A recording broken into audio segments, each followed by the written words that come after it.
Break up this world's chain. We adore thee, whom all men love. Spotless, taking man's form. O purifier, thou art above the gnat-tree, knowledge divine, not flesh, thou whom the cosmos wears, a diamond at its heart. Let us look deep in thine eyes. They are bright with the wisdom of God, that can wake us from my spell. Let us hold fast to thy feet, treading the waves of the world to safety. O drunk with love, God drunken lover, in thee all paths of all your vessels meet. Lord of the worlds, thou art ours, who art born a child of our time, easy of access to us. O merciful, if we take any hold upon God in our prayers, it is by thy grace alone. Cease all thine austerities were practiced for our sake. How great was thy sacrifice, freely choosing thy birth in this prison, our own age, to unchain us and set us free. Perfect, whomless could not paint, nor passion, nor gold draw near.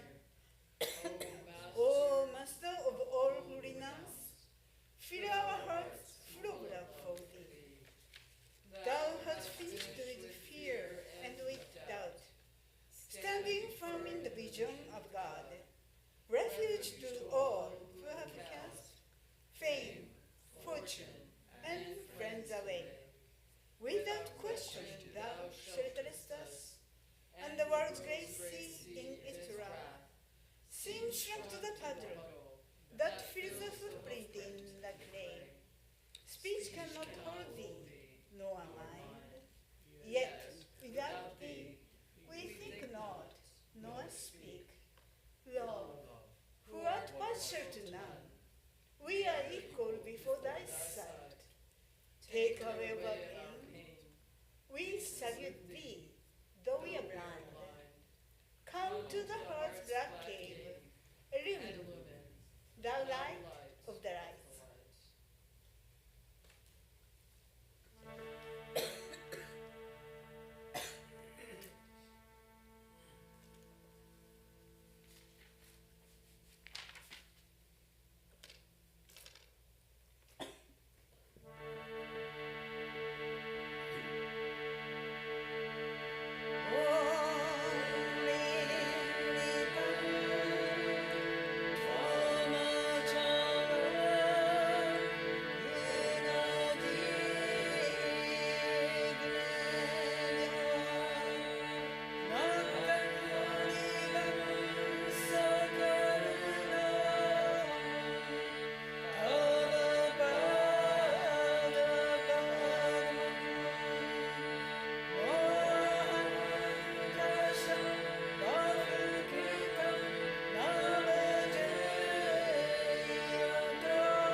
Can you get a light?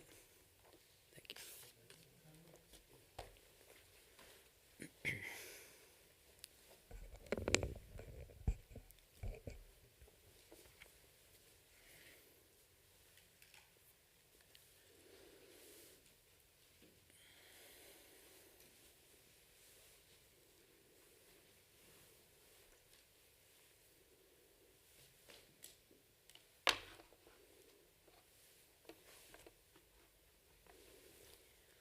Om Sthapakaya cha dharmasya sarvadharmasvarupini avatara varishtaya Ramakrishnaya te namaha.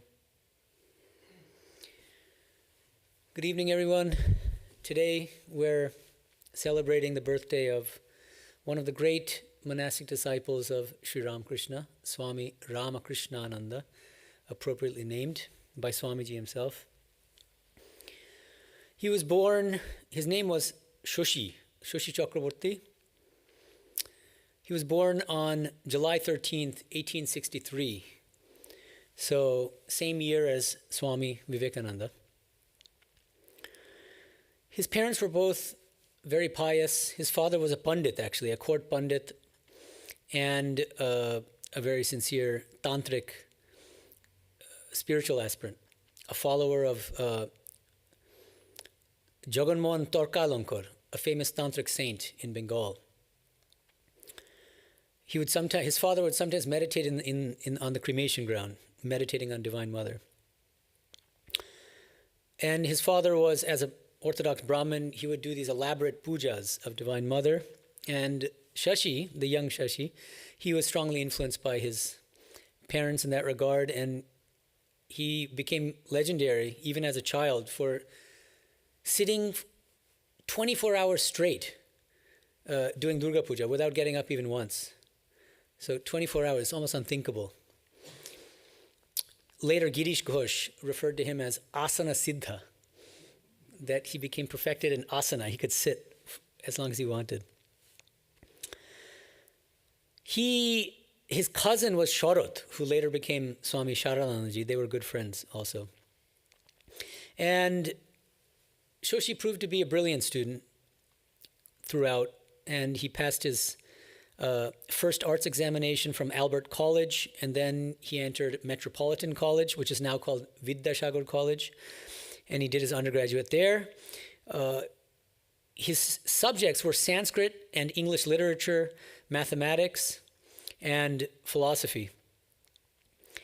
And during their college days, both Shoshi and his cousin Sharot, they were members of the Brahma Samaj, and they would attend Keshab Chandra Sen's mesmerizing lectures. And it was in fact Keshab who introduced them to Sri Ramakrishna, not directly, but because frequently he would mention the greatness of Sri Ramakrishna in his talks. And so that piqued the interest of Sharot and Shoshi.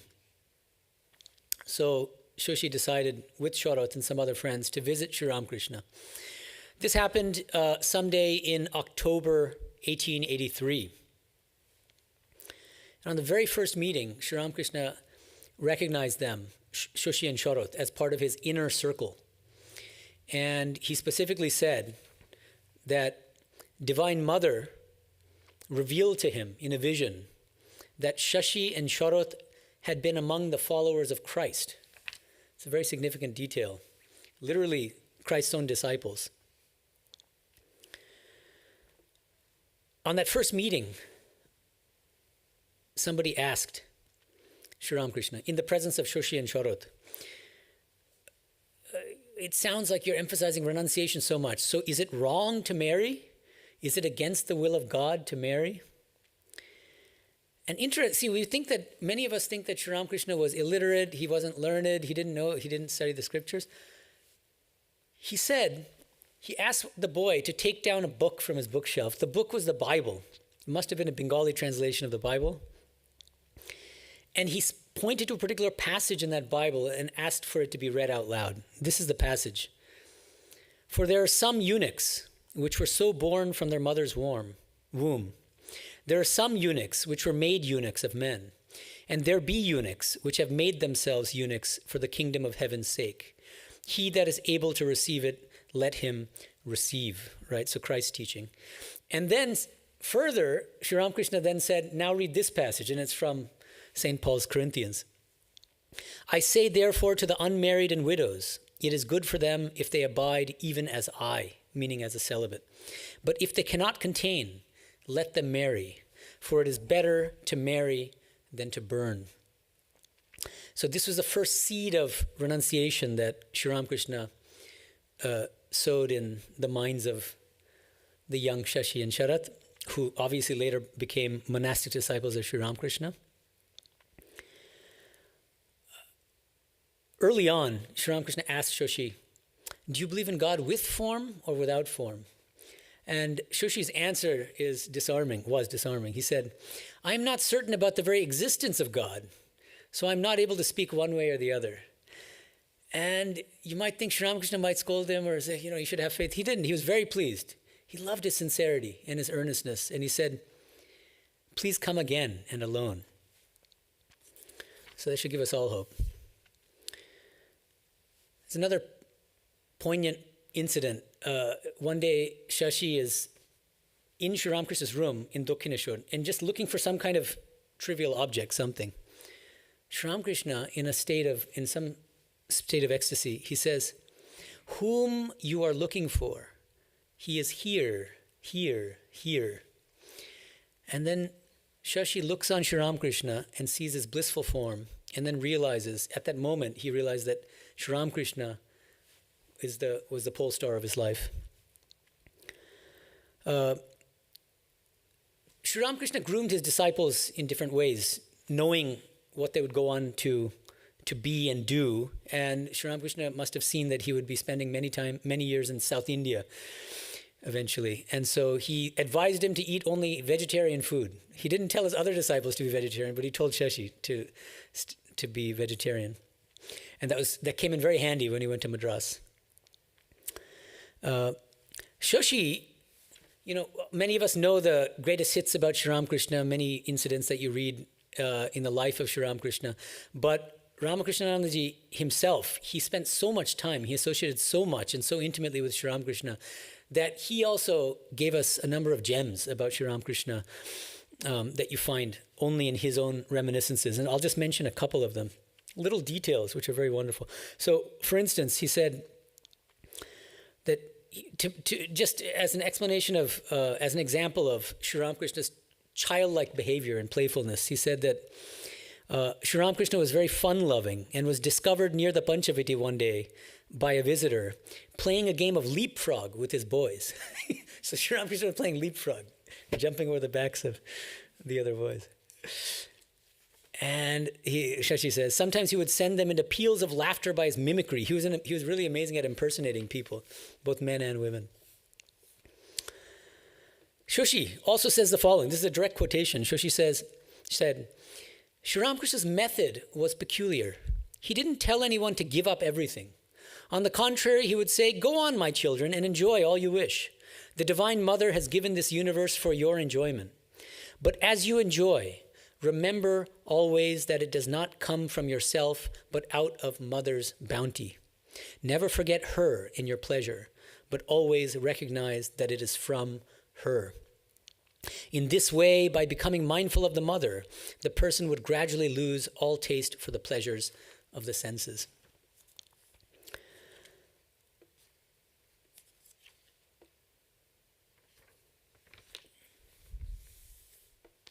Shashi was known for being an amazing and inspiring servant of Sri Ramakrishna. He was kind of exemplary in that regard. That's for his love and his service to Sri Ramakrishna. That's why Swami Vivekananda gave him the name Ramakrishnananda. Of all the people, he felt that he deserved that name the most.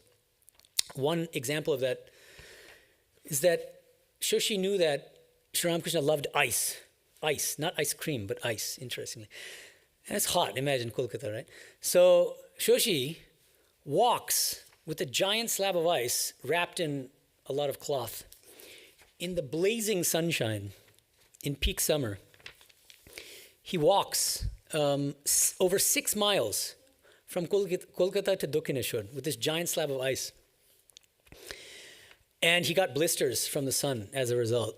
And when he finally came to Dakshineshwar with the ice, Sri Ramakrishna looked at him, looked at his body and said, as if he himself is in excruciating pain. And Shushi asked, why are you saying that? He says, just looking at your body, my own is burning. And Sri Ramakrishna was very touched by his love. And interestingly, the ice, in spite of the 6-mile trek, it didn't melt at all. Then, so Sri Ramakrishna has a throat cancer. It's around 1885. And it's time for Shoshi's BA examination, so to get the undergraduate degree. And now he faces a big dilemma. Should he serve his guru, his ailing guru, or should he pass his examination and then go on the academic track and get a job? Of course, his family is pushing him in the examination degree, job direction. But finally, he thought to himself, he says, well, somebody asks him, why don't you serve your guru after the examination? So be practical.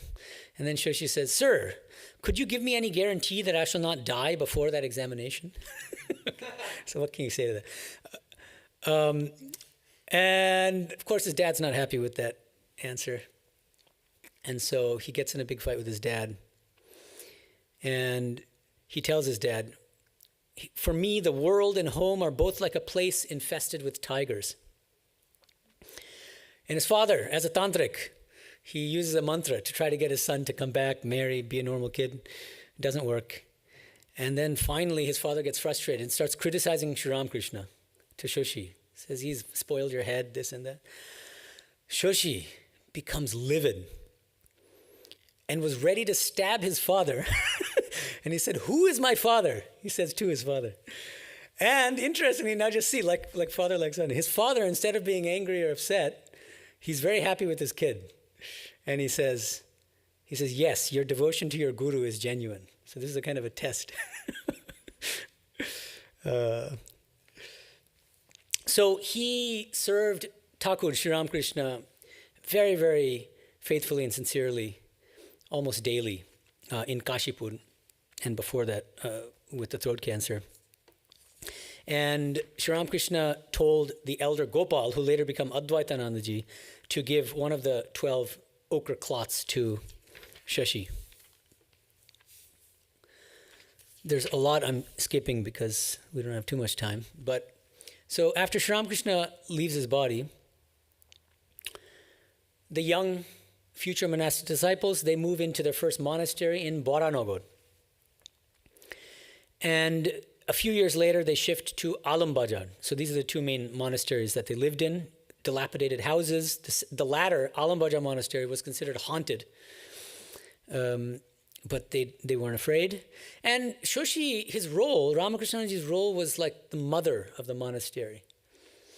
The other ones would be immersed, like Kali, Abhedanandaji. He was immersed in study, meditation.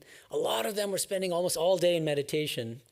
It was Shoshi, Ramakrishnanandaji, who cooked for them, who arranged food for them, who looked after Sri Ramakrishna's relics the whole time.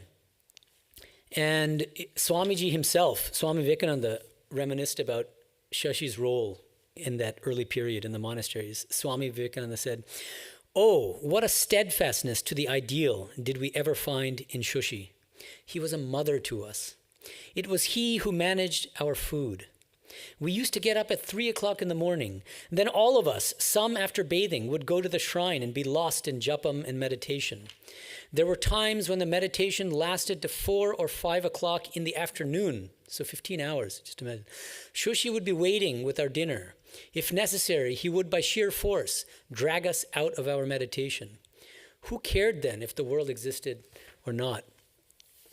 And the way that Shoshi conducted the Arati, the Vespers that we do here, for instance, for Sri Ramakrishna, and even the ritualistic worship, it was extraordinary. And I want to read it out to you. Virajanandaji was a disciple of Swami Vivekananda.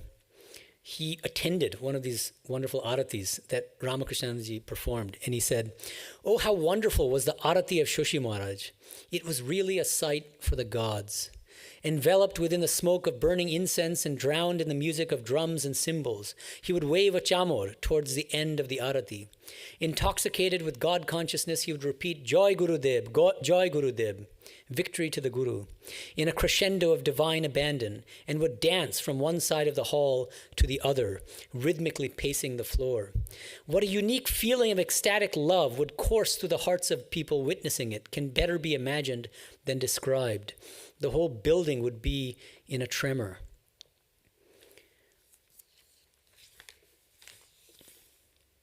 There's a funny incident which happened in the Baranagar monastery. This is a time when, of course, British colonial rule and a lot of Christian missionaries out to convert Hindus. So some Christian missionaries from the Salvation Army came, and they tried to convert. They came one day with the intent of converting these young Hindu monks to Christianity. And they told Shashi, and Shashi is, remember, he's very learned, knows the Bible inside and out. So they're explaining to Shashi that salvation can only be found through Christ. And he started quoting the Bible and having an impressive debate with them. And they lost the debate, but then they came up with a stratagem. They gave him a temptation, an offer that they thought they couldn't refuse. They said, "Listen, if you become Christian, we'll give you European wives." And Shashi became furious, and he drove them out. 1892, as I said, they moved from Baranagar to Alambajar, and he continued his faithful service to the other monks as the mother of the monastery. But he also had a very light-hearted side, humorous side. And there's an interesting detail that after dinner, he would dramatically read Mark Twain's The Innocents at Home and The Innocents Abroad. So works by Mark Twain, of all the authors you can think of. Swami Vivekananda asked him around 1897 to go to Madras, South India, to spread the message of Sri Ramakrishna there in South India. And he immediately agreed. He had implicit trust in and love for Swamiji. So whatever Swamiji said, he took as a command from Sri Ramakrishna. So in March 1897, he left for Madras. And he did amazing work there. In a span of about 5 years, he began to build up an incredible center. While he was in Madras, remember, this is a time before telephones, 4th of July, 1902. Shashi Ramakrishnananda, he called to a monastic brother, Satchitananda, whose name was Dinabandhu. Dinabandhu. He said, "I saw Swamiji standing before me, and he said to me, 'Look here, Shashi, I threw away this body like spitting out spittle.' And then Swamiji spat twice or thrice.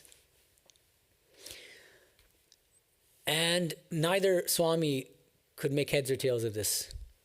And then they found out a day later through telegram that Swamiji had left his body the previous day.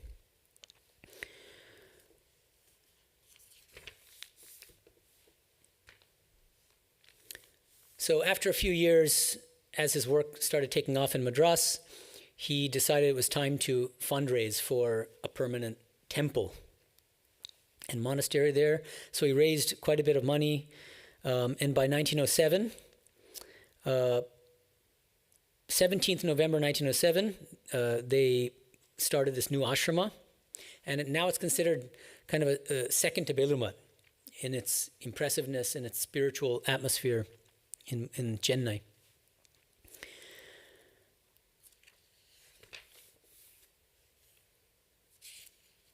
He was pretty strict as a disciplinarian and as a head of the center, but he also was very loving at the same time.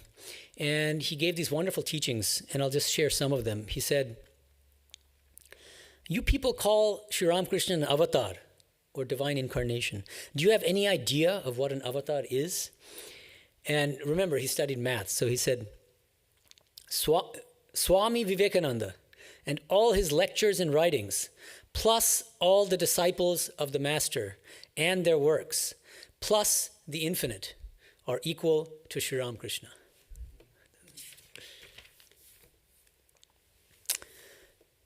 Ramakrishnananda was, as I already mentioned, he was legendary for his conducting of puja, and sometimes Swamiji would scold him for it and say, you know, you're spending all your time waving lamps and ringing bells, but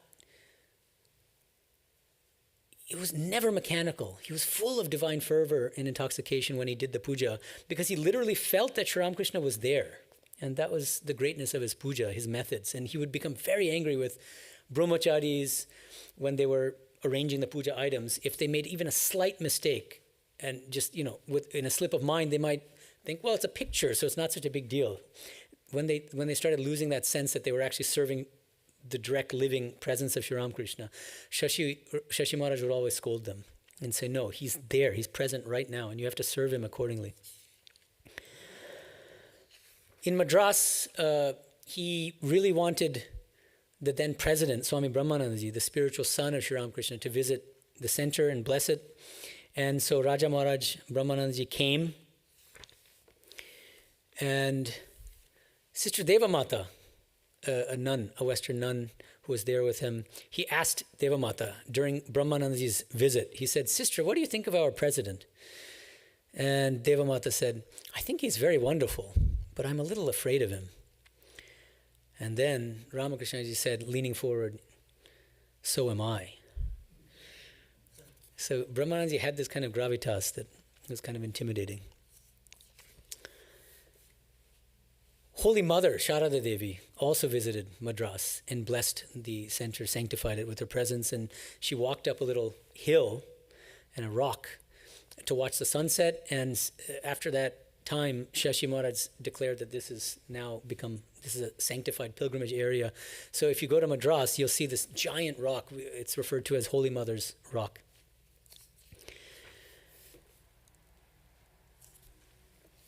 One day, Shashi Maharaj was talking to an atheist, a young atheist, Western educated, and he told him, atheists are in the core of their hearts true theists, believers in God, as they are always searching for God, though indirectly. Can they be atheists whose minds are busily engaged in the search for God? It's a beautiful way of thinking about atheism. I think about Ingmar Bergman's films in that way. He has this trilogy called God's Silence. And he's meditating so much on God's silence that it's kind of evoking the presence of God in the films. One time somebody asked Shashi Maharaj Ramakrishnanji about the problem of evil, this age-old problem. If God always thinks of the welfare of human beings, why are so many people in such dire misery? And Ramakrishnanji gives a beautiful answer. I'm just giving part of it. He says, when God adorns our coveted playhouse of life with wife, wealth, friends, fame, and so on, it is the pleasant kindness of God. But when God takes them away one after another, makes us shed tears, and drags us forcibly towards him, it is his unpleasant kindness toward us. He was a brilliant scholar and a powerful speaker as well. And he was able to give lectures in 3 languages, English, Bangla, and Sanskrit. He could also speak conversational Tamil, which is a local language in Madras. He wrote a number of books in English. He wrote a Life of Ramanuja in Bangla. So he has a very impressive collection of complete works in his own right. There is actually a complete works of Swami Ramakrishnananda, which you can look at. He gave a beautiful definition of religion as the struggle of spirit against matter. And in discussing the relationship between science and religion, he said the following: science is the struggle of man in the outer world. Religion is the struggle of man in the inner world. Science makes man struggle for truth in the outside universe, and religion makes him struggle for truth in the inner universe. Both struggles are great, no doubt, but one ends in success and the other ends in failure. That is the difference. Religion begins where science ends. The whole scientific method is based on observation and experiment. But the moment man realizes that there is something beyond observation and experiment, he will give them up and leave material science behind. Science will always have to deal with finite bodies, and God is infinite. He also gives a wonderful explanation of purity, which is something that monks in our order often emphasize in their talks. He says, mind is like a big mirror which gives a perfect reflection, but which has been so thickly covered with dirt that nothing can be seen in it. The more you can rub off that dirt, the more you will be able to see yourself in it. The more you can remove the least speck of dust, the more you can get a perfect image of your true self. What is the dirt that hides the image? Selfish desires. Be free from every selfish desire. That is purity. Purity means singleness. Desire is a very dangerous thing. Sometimes we think we have killed all selfish desires, but somewhere in our mind there lingers some remnant. And as from a spark left in the corner of the hearth may come again a big fire, so out of that small remnant may spring a huge fire of desire. After about 14 years in Madras, in 1911, right after Holy Mother visits him in Madras, he develops some serious ailments, diabetes and TB, tuberculosis. And he undergoes a lot of suffering. And there's a poignant moment when he's in so much physical agony that he says to Sri Ramakrishna, looking at the picture on his wall, "Master, why do you put me to all this suffering? I have committed no sin consciously with this body. Why then is all this suffering allotted to me?" And then immediately he begs forgiveness of Sri Ramakrishna and says, "Master, I made mistakes. Please forgive me." He really wanted Holy Mother to come visit him, but I think because she didn't want to see her son in that state, she never came. But on the night before he left his body, she granted him a vision of her. And he said, Mother has come. And finally, on the day of his passing, he left his body in Samadhi at 1:10 p.m. on Monday, 21st August, 1911. After listening to some songs, a line of a song came into his mind. Po halo dukkho rajoni, which means the night of misery is over in Bengali. And he asked somebody to ask Girish Ghosh, the great playwright and artist, to compose a song using that as the first line. And that's one of the greatest songs in our tradition. So that song was sung to him repeatedly. And then he also requested that Swamiji's A Song on Samadhi be read out loud to him. And it was while he was listening to those songs and after that he left his body in Samadhi. Sister Devamata wrote about Swami Ramakrishnananda ji, what St. Paul declared in his epistle to the Galatians, "Yet not I, but Christ liveth in me," perfectly described Swami Ramakrishnananda's attitude towards himself and towards that one whom he called Guru. He was dead wholly to himself and alive only in Sri Ramakrishna. Om Shanti Shanti Shanti Hari Om Tat Sat Sri Ramakrishna Arpanamastu.